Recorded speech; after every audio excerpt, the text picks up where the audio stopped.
Cette déclaration controversée du Comité national consultatif de l'immunisation sur les vaccins préférentiels, ça a fait beaucoup réagir et ce sera d'ailleurs notre premier sujet de discussion avec notre panel d'observateurs que je retrouve avec plaisir. Sheila, Marc-André, Richard et Farouk, bonsoir à vous quatre. Bonsoir. Bonsoir. Farouk, je commence avec vous. Ce soir, on vient d'entendre la docteure Nathalie Granvaux qualifier cette déclaration de maladroite. Il y a plusieurs qui jugent que ça vient créer de la confusion. L'Association canadienne des pharmaciens estime que ça vient alimenter la peur envers les vaccins. Qu'est-ce que vous en avez pensé, vous?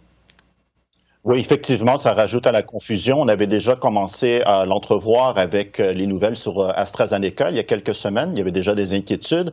Maintenant, avec le Johnson & Johnson. Donc, on hiérarchise en gros les vaccins selon le comité national. Je ne sais pas si c'est exactement ils vont revenir sur les mots, leur choix de mots, mais clairement, le message envoyé à la population, c'est qu'il y a deux classes de vaccins. Et mon inquiétude, c'est qu'au moment où le plus important, on doit se faire vacciner et augmenter la couverture de vaccination, rajouter cet élément de confusion, ça va juste handicaper les gens, peut-être faire les gens hésiter à aller se vacciner et ça peut être problématique. Oui, c'est ça. Richard, est-ce que vous pensez aussi que le CCNI est contre-productif, je dirais, dans cette vaste campagne de vaccination qui se déroule actuellement au pays?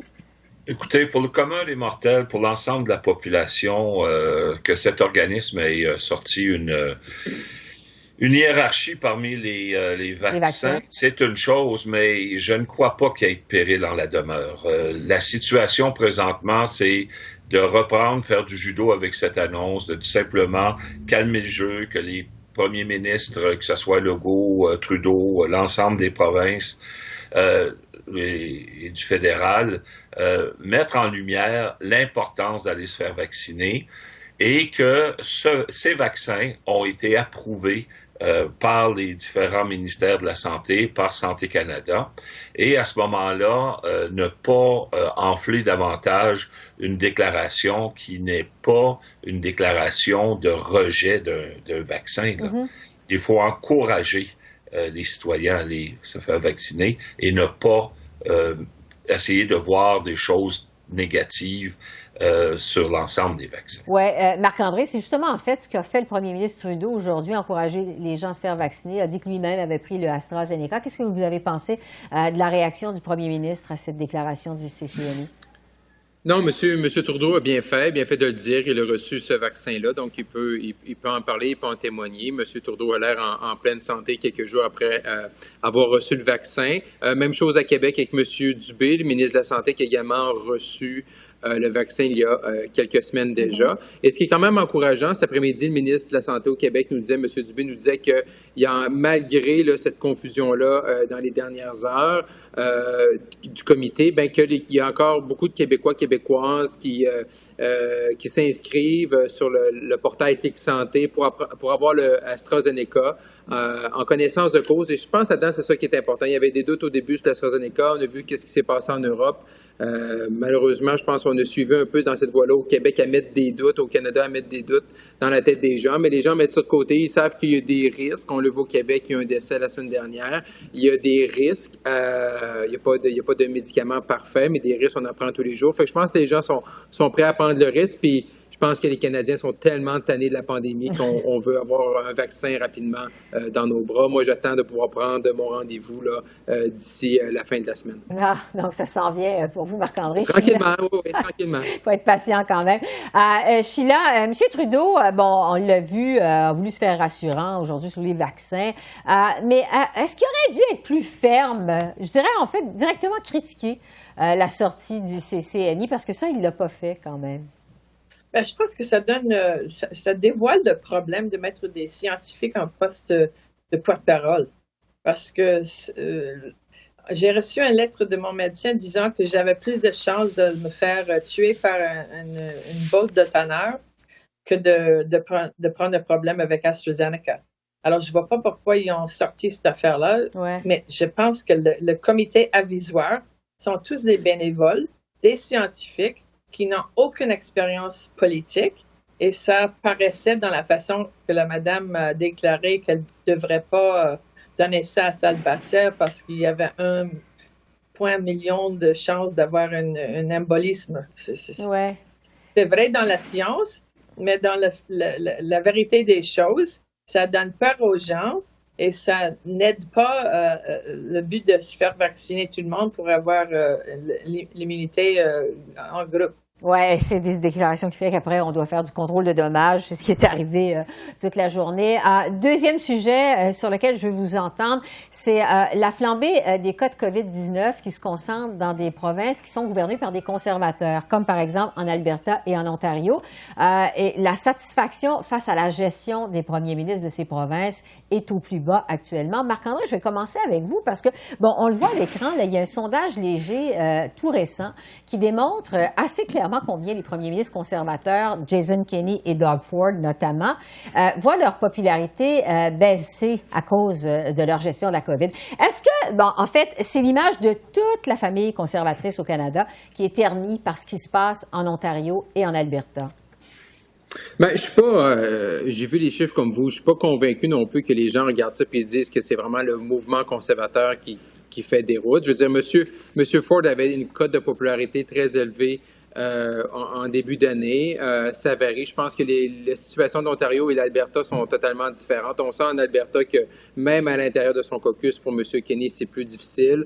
Ce soir, M. Kenney va annoncer des nouvelles mesures. Ça va être intéressant de voir ces députés comment ils vont réagir. C'est sûr que quand on voit des premiers ministres provinciaux qui ont où leur cote de popularité est au plus bas, ben là, c'est sûr qu'à ce moment-là, on se dit est-ce que ça aura des répercussions sur les conservateurs fédéraux. Mais quand ça va bien pour M. Kenney puis M. Ford dans leur province, on se dit pas ben ça va aider M. O'Toole à Ottawa. Donc, je pense qu'il faut faire attention avec cette analyse-là, qui est souvent faite un peu de façon singulière, en oubliant un ensemble de contextes, mais la situation peut changer rapidement, comme on a vu dans des sondages fédéraux que Monsieur Trudeau avait une avance de 10-12 points, et ce matin,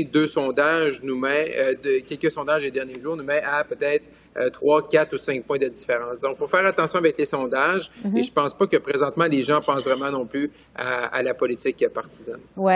Farouk, là-dessus, qu'est-ce que vous en pensez? Oui, c'est sûr que moi, je crois qu'il y a une tendance de fond. Bon, il ne faut pas s'attarder nécessairement au ponctuel, mais il y a une tendance de fond dans le mouvement conservateur. Si on regarde en Amérique du Nord, cette tendance à dénigrer le rôle de l'État, cette tendance à dénigrer le collectif et à miser surtout sur la responsabilité individuelle.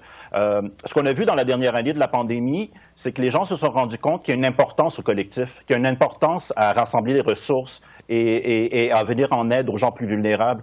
Et ça, le mouvement conservateur, à une certaine époque, parlait de compassion, et on dirait que ce mot-là est disparu du vocabulaire conservateur. Et c'est pas et je crois que c'est en ligne aussi avec leur plafond dans les intentions de vote. Les conservateurs ne peuvent plus être le parti anti-gouvernement. Je crois que les gens cherchent autre chose. Ah, intéressant. Oui, Sheila, parce que Marc-André dit qu'il faut faire attention aux sondages. Est-ce que vous pensez que ça pourrait avoir un impact quand même lors des prochaines élections fédérales, particulièrement en Ontario, quand même, c'est un territoire qui va être chaudement disputé? Est-ce que vous en pensez? Mais je pense que Farouk a raison. Si vous prenez le cas de Jason Kenney, il y a 13 députés de son propre caucus qui sont contre les masques. C'est pas seulement la question de sa gérance de pandémie, mais tellement ils sont sur le côté droit que les gens, dans une période de pandémie, ils ont besoin de l'aide du gouvernement.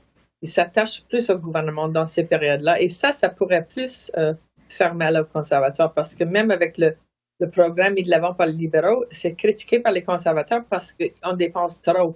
Les gens pensent que c'est une période de vraiment attaché à la protection du gouvernement. Oui. Richard, je vais vous laisser le mot de la fin là-dessus sur l'image des conservateurs que cette gestion difficile, je dirais, de la pandémie en Alberta et en Ontario, sur la famille conservatrice. Je pense que c'est du grand n'importe quoi. Écoutez, là, ces provinces-là vont se retrouver à un moment donné dans le temps en élection. Qu'est-ce qu'il y aura comme campagne électorale à ce moment-là? On n'en a aucune idée à ce point-ci. Qu'il y ait des difficultés de gestion, que les gouvernements s'adaptent ou en prennent soin de bien se réaligner pour répondre aux citoyens. Mais on a à mon avis, lorsque cette pandémie va commencer à se dissiper et qu'on va respirer beaucoup mieux pour l'ensemble du territoire québécois et canadien, les citoyens ne regarderont pas à quel moment donné ça a été plus difficile. On va être heureux, autant au Québec qu'au Canada, d'avoir passé à travers cette situation. Donc, ce qui est ponctuel tout de suite, oui, ça peut faire mal. Puis vous avez remarqué, c'est pas dans toutes les provinces que les gouvernements conservateurs sont à bas niveau, là. Donc, il faut prendre ça avec un grain de sel. C'est un indicateur du moment, mais de là à commencer à sortir notre boulier pour les prochaines campagnes électorales, que ce soit province, Québec ou Canada, je pense que c'est exagéré. Oui, parce que il y a quand même des élections au fédéral, peut-être cet automne, et au Québec et en Ontario en 2022, donc l'an prochain.